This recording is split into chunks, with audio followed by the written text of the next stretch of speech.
On the opposite end, I think it's the same thing for the Bucs. I think that they are going to be really, really good this year as well. And it's weird to say this about not one, but two NFC South teams, because in general, this division has not been very good. Tom Brady's last year in Tampa Bay, they made the playoffs with a losing record. And ever since, Drew Brees retired and then Tom Brady was there for the last couple of years, the division hadn't been very good aside from maybe one team.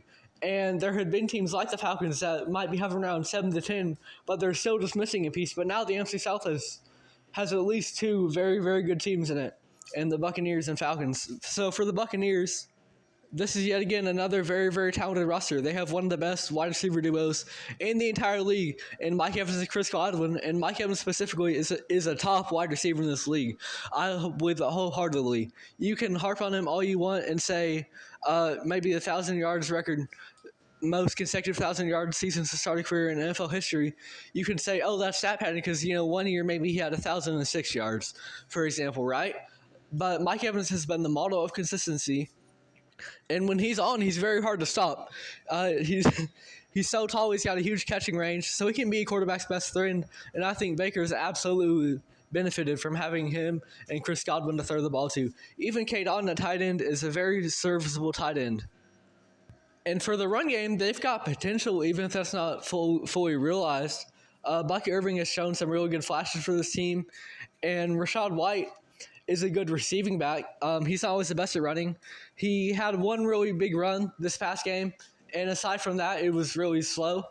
But in general, the stat line looked good just because of that big run. However, generally, he hasn't been the best runner. Before this game, he was averaging under 3 yards a carry. And that's not good at all. But what he brings to the receiving game, you can run two running backs in a formation and have it work out. You can have Rachaad White out there to receive the ball and Bucky Irving out there to actually be the rusher. And they did a little trick play this game, and I called it out before the play that it was going to be some kind of trick play. I called it beforehand because they had both running backs out there. They had Bucky Irving lined up like he was going to be a receiver, and they had Rachaad White out there like he was going to be the rusher. And I called it that there was going to be some trickery on this play, and that's exactly what happened.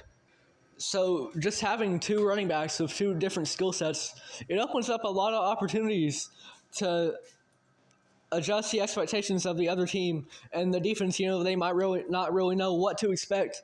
If they scout well, they can maybe figure it out. Like, I called the trick play beforehand.